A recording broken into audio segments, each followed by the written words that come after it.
بسم الله الرحمن الرحيم، وحلقة جديدة من برنامج الكورة مع العشر. مبروك لنادي الزمالك الفوز على سيراميكا كليوباترا في استاد القاهرة بنتيجة 1-0 عن طريق اسيست العالمي أحمد سيد زيزو، اللي دلوقتي 10 اسيست في الدوري المصري، هو رقم واحد، أكتر واحد عمل اسيستات في الدوري المصري ونادي الزمالك، وأكتر لاعب عامل 49 اسيست في الدوري المصري.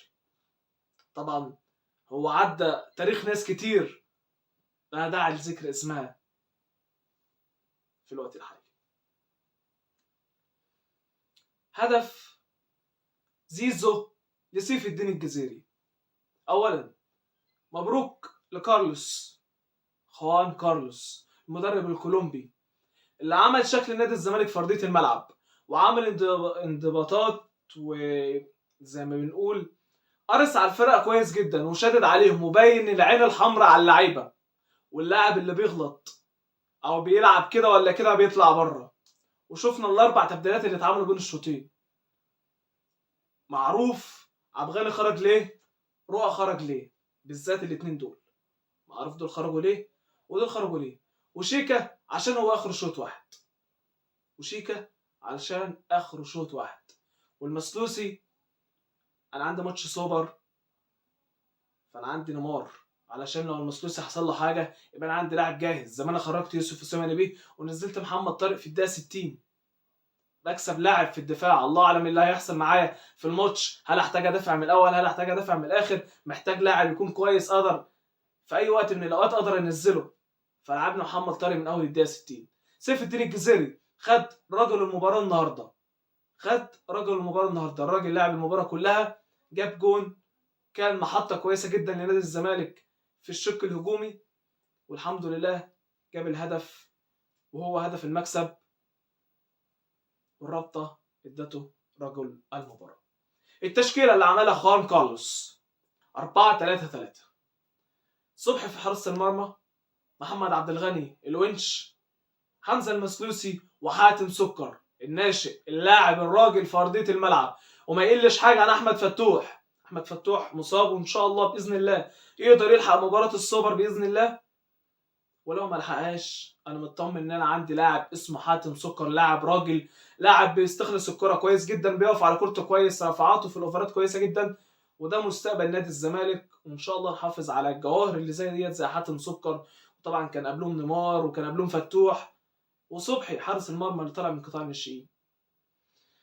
نص الملعب رؤى كان بيساعدوا النهارده شيكا وزيزو الاثنين، قدامهم نضاي ويوسف اسامه نبيه، وفي الهجوم سيف الدين الجزيري صاحب الهدف في الدقيقه 11.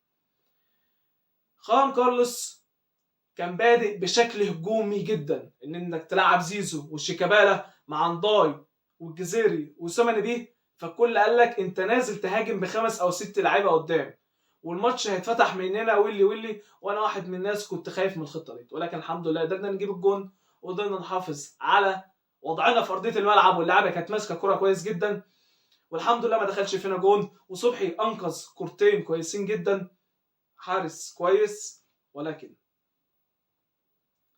فعلا الشق الدفاعي عبد الغني كارثه فيه، الشق الدفاعي عبد الغني كارثه فيه. ولو رؤى كويس بنسبه 20%، فوالله ولا رؤى ولا دونجا ينفعوا لنص ملعب نادي الزمالك. ولكن احنا هنزق الدنيا وهنزق الموسم زي ما بنقول، وفي ظهرهم، في ظهر اللعيبه وفي ظهر نادي الزمالك. ان شاء الله عندنا مباراه سوبر باذن الله يوم 5/5 في الامارات. ان شاء الله عايزين اقل حاجه،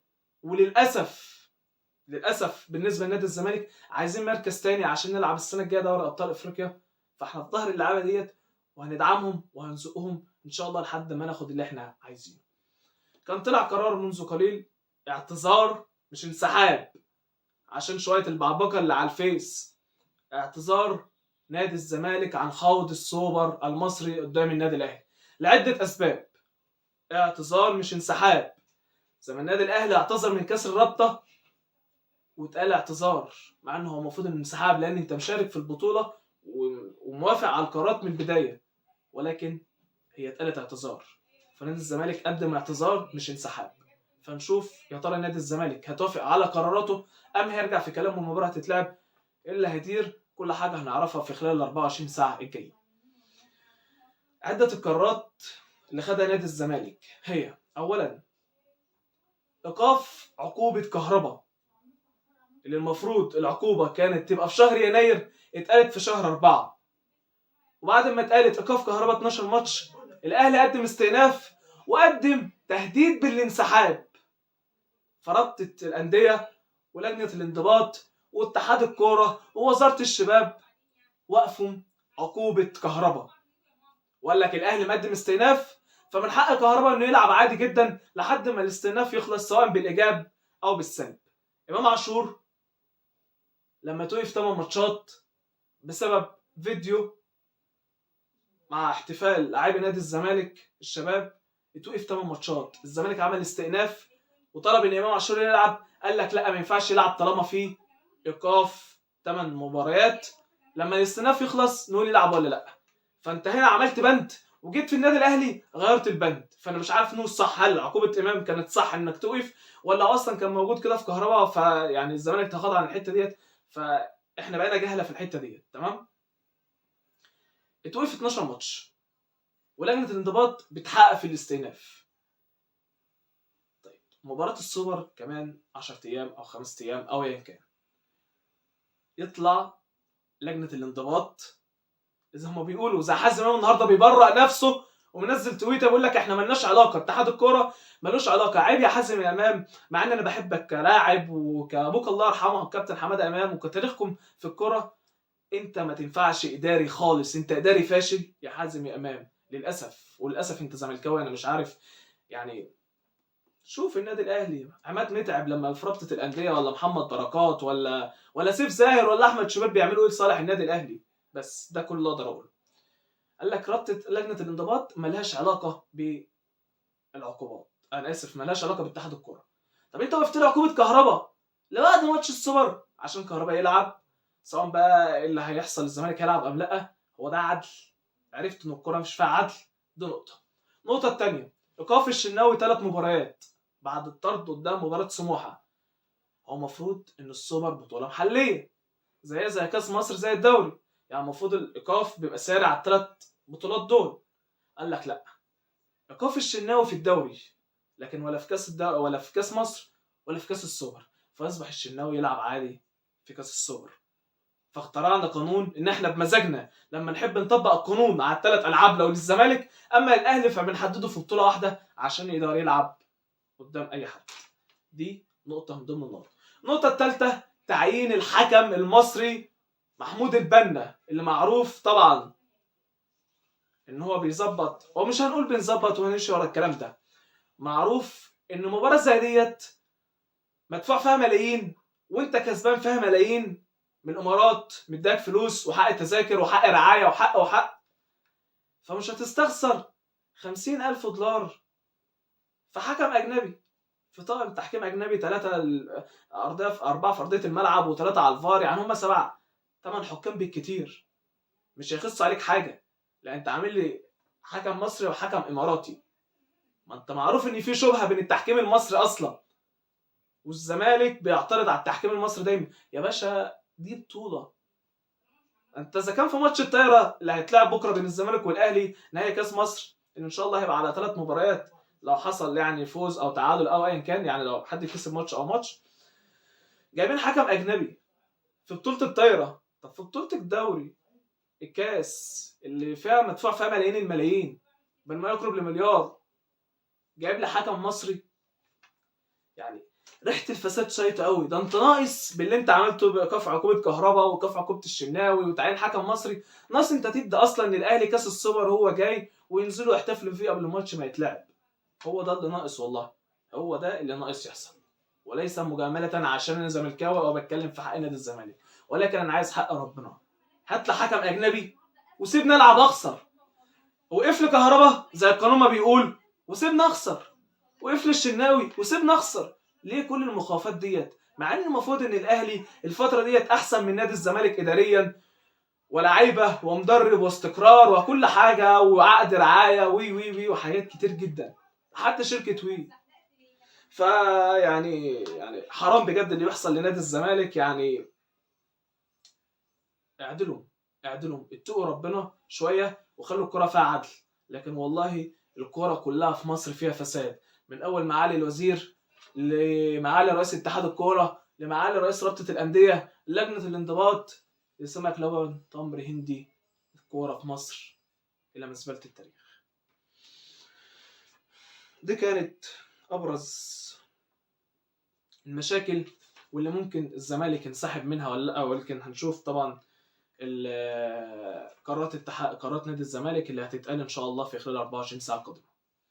الزمالك ان شاء الله عنده مباراه الطايره مع النادي الاهلي. مبروك الاول لشباب 2000 مواليد 2000 مواليد 19 سنه بطوله الجمهوريه في الطايره، فوز نادي الزمالك على النادي الاهلي 3 اشواط مقابل 0. مبروك لهم الدوري طبعا، لاعب رجاله. وان شاء الله يعني مستقبل نادي الزمالك في كره الطايره ان شاء الله زي ما خدنا الدوري في الطايره كبار، خدنا الحمد لله الدوري طايره شباب، ان شاء الله ناخد كاس مصر كبار. نرجع بقى لنقطه التشكيل اللي انفعلنا في مباراه السوبر والاحداث المليئه اللي حصلت. خوان كارلوس الجمله يعني المفروض تتحفر في دماغ كل ما بيفهم كوره او كل ما هو زملكاوي. قال لك ايه لما اتسال انت ليه بدات بهجوم في بدايه المباراه؟ قال لك كلمه: احنا فريق كبير ولازم نلعب كوره هجوميه. احنا فريق كبير ولازم نلعب كوره هجوميه، وده طبيعي في الفرق الكبيره زي الفريق اللي انا ماسكه نادي الزمالك. وطبعا انت الزمالك فرض اسلوبه في الملعب على سيراميكا كليوباترا بشكل كويس جدا. انت اول ربع ساعه او بالظبط لحد الدقيقه 30 انت ماسك كوره على سيراميكا مش عارفه تهاجمك، مقفل كويس جدا ملعبك وبتهاجم. ولكن في اخر 10 دقائق او 15 دقيقه بالظبط سيراميكا مسك عليك كوره وكان مؤمن يقدر يحرز هدف، ولكن الحمد لله دفاعنا رغم كوارثه قدر يحافظ. كوارثه اللي هو عبد الغني، كوارثه عبد الغني والله الونش شايل الدفاع لوحده. مع عبد الغني الونش شايل الدفاع لوحده. عبد الغني لوحده كارثه ومصيبه. عبد الغني كارثه ومصيبه. ولكن زي ما قلت في البدايه هندعم ونزق لحد نهايه الموسم.